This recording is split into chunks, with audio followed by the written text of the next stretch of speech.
guys, welcome to my channel. My name is SincerelyOghosa. If you haven't come across my channel before and you've been living under a rock, I upload beauty, lifestyle, straight talking videos, sometimes funny videos, so make sure you subscribe, okay? I'm waiting. Scroll down. You know you gotta subscribe because you know you need some black girl content up in your subscription boxes every single week. Click the subscribe button and also click the notification button so you can be part of notification gang. That was a wordful.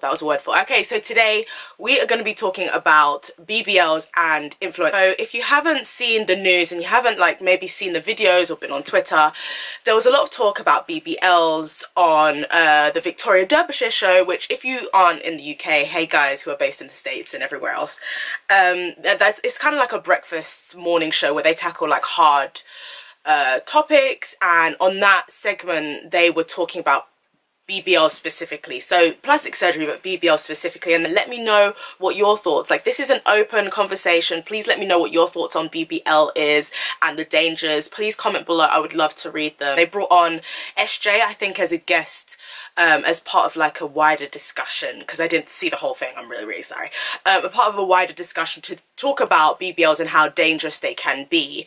And if you watch the clip, if I can be bothered, I'll maybe try and link something down below, but if you watch the clip, Victoria Derbyshire, Victoria, I thought that we were cool, I used to watch you in the mornings and be like, yes, sis is conquering cancer, doing bits and bobs, asking tough questions. But yesterday, I think the segment came on yesterday, she was really doing up all of the misogynoir and just being stopped. She was just being very hostile, very aggressive. SJ was really trying to talk about the reasons why she got BBL and her process to getting BBL, and the fact that a company approached her to give her a $5,000 worth procedure of BBL in exchange for her to promote it on her platforms. But as she was talking about that whole scenario and that whole situation, Victoria Derbyshire just wouldn't stop talking. She would just kept on cutting her off and just kind of being like SJ would say one point and then Victoria Derbyshire, who, by the way, you're supposed to be a freaking journalist, you're supposed to be unbiased, you're supposed to discover the depth of the story in a nuanced and balanced and equal way. But Victoria kept on being like, oh well, there's a stat here that says it's really dangerous, and there's this that says it's one of the most dangerous procedures, and so many girls are dying, and so many girls are influenced, and so many girls are watching you. And it's give the guest a chance to speak. And I have realized, and I think a lot of other people have realized, that when it comes to the BBC, and to be honest, a lot of other media outlets, when they have these black guests, they don't give them room to speak. And when they do give them room to speak, they're usually badgered and insulted and mocked, and they're usually not even able to kind of fulfill the role that they were there to fulfill. Well, it depends on what their intention was, because for me, I want to see someone who looks like me, who's able to speak from a standpoint that I'm speaking on, but they won't let them do that, and it just reeks of racism. One thing that we can't ignore about BBLs is BBLs are very dangerous. I think that the stats are, I did do some research, as you guys know, I usually try and do.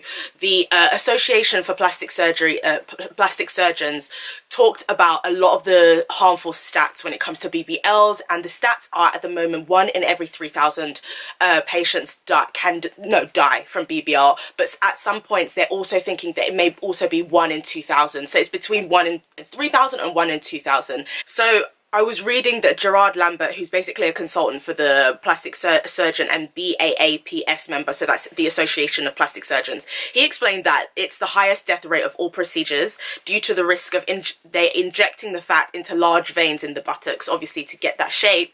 But the issue is that the injections can actually travel to the heart or the brain and can cause death, basically. But it can cause a variety of other harmful and dangerous and deathly symptoms, including MRSA, tissue dying, scarring, wound ruptures, abscesses, flesh-eating infections, and it can actually cause the patient to have to invest even more in terms of getting the treatment they need to get rid of the symptoms, the dangerous symptoms of having BBLs. Now, one thing that I've discussed in my last video on plastic surgery, and I'll leave that below, is that there is an incredibly high pressure for women to attain a certain standard of beauty. Now, obviously, living in the West, and to be honest, actually living anywhere because of colonialism and slavery and all of these different things that have been the symptom of white supremacy, we are under this pressure of attaining a certain standard of beauty. Now, obviously, it's become warped over the years as trends have changed, and actually attaining a fuller bum isn't actually a white thing. It's really more of a black signature of beauty that has been co-opted by whiteness, and people like Kim Kardashian have kind of like made it into their own like brand, I guess.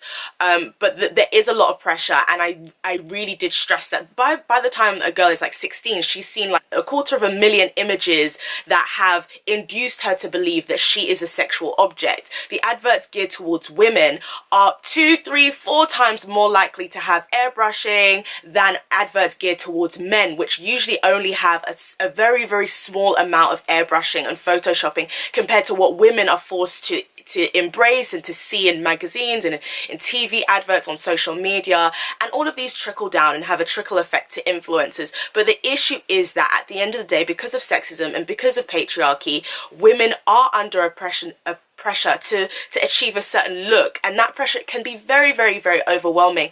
Now, I'm not saying that every woman who goes under the knife perhaps thinks that way, but we can't ignore that those pressures are there. And Dr. Miami himself has said that Instagram and social media has had a colossal effect on how often women get plastic surgery. I think that when it comes to influencers working with these plastic surgeons and these surgeries, I think we have to, there's a level of responsibility that's there. Now, it's all nice and good to say, oh, well, just do your research, because that's something that SJ was talking about. She should have been given space to talk, but what she did mention, I did have some issues with it. So in terms of the research is very, very subjective, and research can be very extensive to one person, and it could be very, very just wishy-washy and passive to another person. It just depends on who's doing the research. And I do think that influencers have to be aware of the influence that they have on their followers. We can't just say, oh, like, people are following me but they have their own decision. No, these plastic surgeons and these companies are working with you because they know that you have an influence. They wouldn't be giving you a free procedure if they didn't think that you would influence your followers to do the exact same procedure at the exact same place that you went to.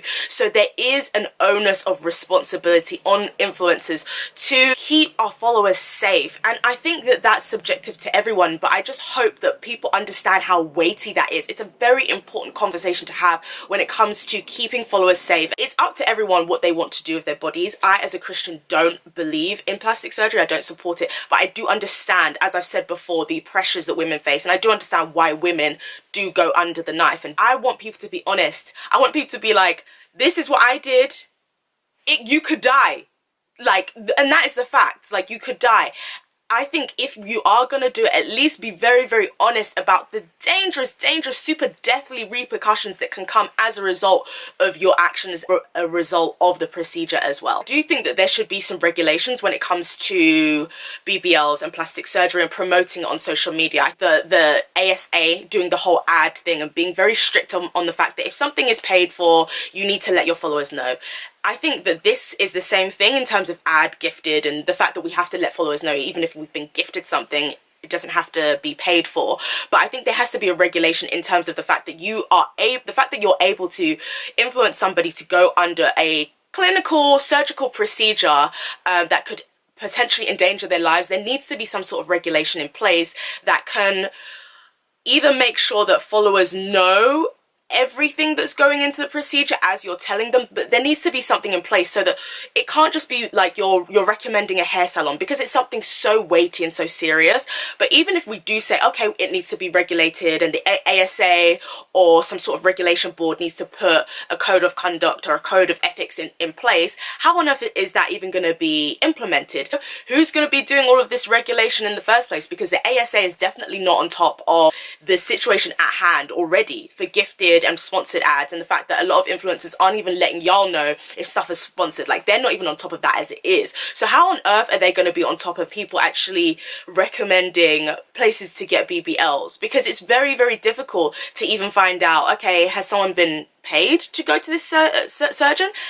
Have they been gifted without them actually telling you, and without, I don't know, going through their emails? It's so hard to actually find out what's going on behind the computer screen before an influencer actually tells you, okay, I'm getting this done. You know, I would never go under the knife, but I hope that people who are doing so are letting their followers know the pros in their minds and the cons that are very, very real, and the deathly cons that are very, very real and dangerous.